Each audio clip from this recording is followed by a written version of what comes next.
ससुरे के पूरा जंजाल हो अम्मा गौने न जइबे। ससुरे के पूरा जंजाल हो अम्मा गौने न जइबे। ससुरे के पूरा जंजाल हो माँ गौने न जइबे। ससुरे के लोग आए बगियावा।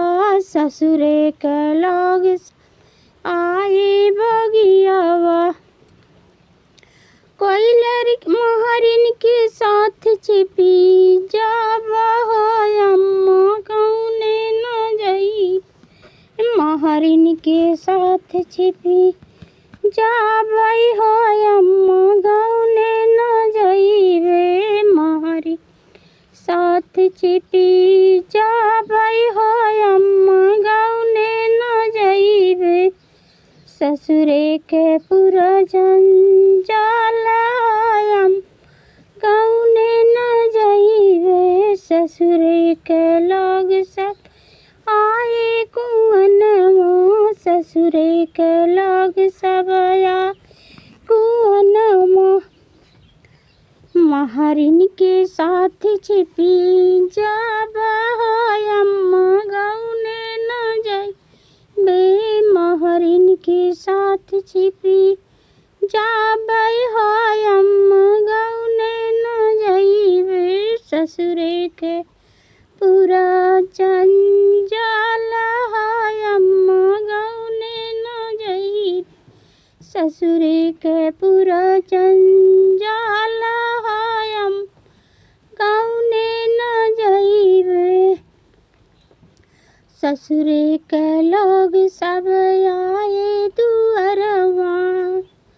ससुरे के लोग सब आए दुअरमा। ससुरे के लोग सब आए दुअरमा। सखियन के साथ छिपी जावा हो अम्मा गौने न जइबे। सखियन के साथ छिपी जावा हो अम्मा गौने न जइबे। ससुरे के पूरा जंजाल अम्मा गौने न जइबे। ससुरे के पूरा जंजाल अम्मा गौने न जइबे। ससुरे के लोग सब आए मड़उआ। ससुरे के लोग सब आए मड़उआ।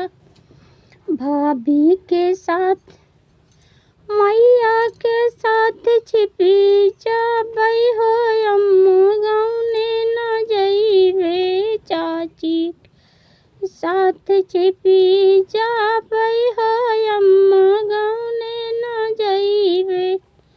चाची के साथ छिपी जावई हो अम्मा गौने न जइबे।